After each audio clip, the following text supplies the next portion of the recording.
छत्तीसगढ़ के कर्मचारी पिछले 4 सालों से सड़कों पर हैं। छत्तीसगढ़ सरकार का काम प्रभावित हो रहा है और लगातार आंदोलन चल रहे हैं। और इस सरकार ने जन घोषणा पत्र को एडॉप्ट किया है इस विधानसभा में कि सरकार एडॉप्ट कर रही है, क्योंकि सरकार की बाध्यता नहीं है कि इन अनियमित कर्मचारियों को, संविदा कर्मचारियों को रेगुलर किया जाए। राज्यपाल जी के अभिभाषण में इन्होंने उसको सम्मिलित किया है। तो ये एक गंभीर मामला है कि सरकार पूरे कर्मचारियों के साथ में वादा खिलाफी कर रही है। इस वादा खिलाफी के अगेंस्ट में क्या सजा माननी, आप जन घोषणा पत्र के अध्यक्ष रहे हैं, आपको क्या सजा मिलनी चाहिए, आप भी तय करके बताएं। सरकार को क्या सजा मिलनी? आप भी गंभीर प्रश्न ही कर रहे हैं। अध्यक्ष मेरा प्रश्न चलिए उत्तर आ जाए। माननीय अध्यक्ष महोदय, निसंदेह ये संवेदनशील मामला है जी। इसमें कोई दो बात नहीं है। काले सफेद में जन घोषणा पत्र में अंकित है। शासन ने भी जन घोषणा पत्र को क्रियान्वित करने का निर्णय लेकर, मंशा बनाकर एक एक करके उनको पूरा कर रहे हैं। और जहां तक हिसाब किताब और दंड इत्यादि का सवाल है, तो ये 5 साल पूरा होने के पास हम नागरिकों के पास मत मांगने जाएंगे, वो अपना मत सुना देंगे। ठीक, हम काम कर लिए होंगे तो दंड स्वीकार है, काम नहीं कर पाएंगे तो उसका जवाब मिलेगा। एक ही प्रश्न हुआ है आपका, गंभीर प्रश्न रहता है।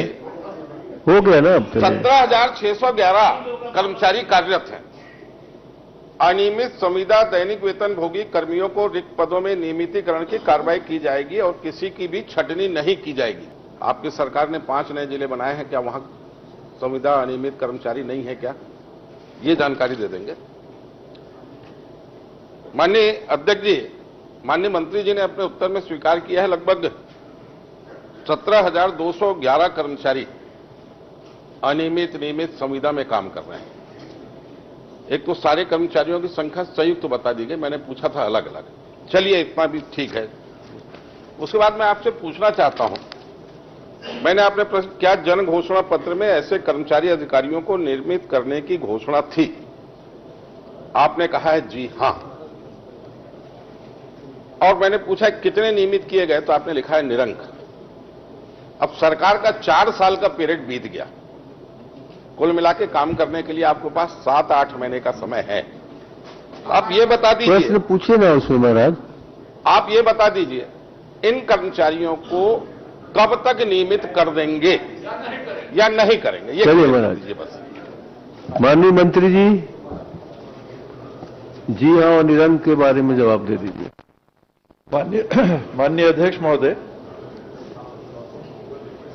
प्रदेश में संशोधित प्रपत्र में जो जानकारी दी गई है वो 17,629 कर्मचारियों की जी, जो दैनिक वेतन भोगी हैं, अनियमित हैं, कलेक्टर दर पर हैं, संविदा पर हैं और अलग अलग JDS, DMF, NHM, CJMSC, CG, SACS, SNA, CFD 2 column छूट गए थे, उनको जोड़ के संशोधित जानकारी दी गई है। नए जिलों की जो जानकारी है वो पुराने जिलों में समाहित है। माननीय सदस्य उस जानकारी को चाह रहे हैं, मैं उसको निकाल के उनको उपलब्ध करा दूंगा, दे दीजिएगा उनको, अंदर ही है।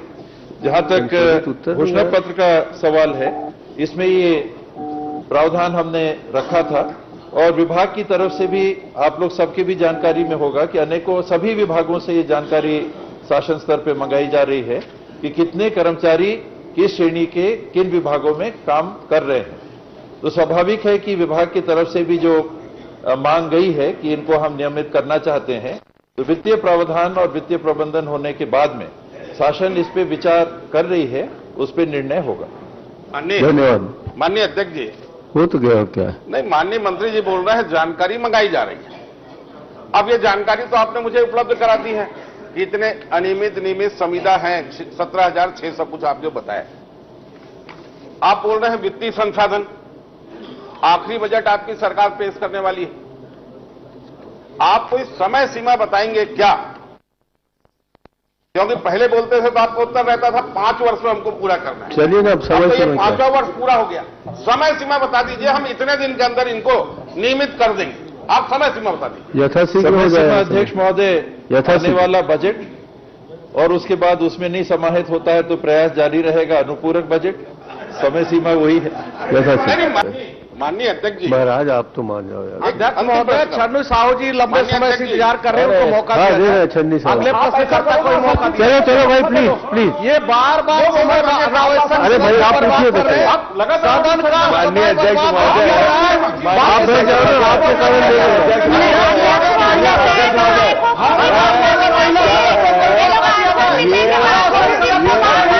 आप लोग खड़ी है, कुछ आप लोगों के कारण विलंब हो रहा, आप लोग कारण विलंब हो रहा। प्लीज प्लीज प्लीज नहीं प्लीज प्लीज। शिवरतन जी, आप पॉइंटेड प्रश्न पूछिए ना, बाकी लोग भी लगाए हुए हैं, बाकी लोगों का भी ख्याल रखिए। सदन का समय चलिए चलिए, अरे आप इधर करो ना यार। नहीं, आप हर प्रश्न का जवाब आप देखिए ना जल्दी।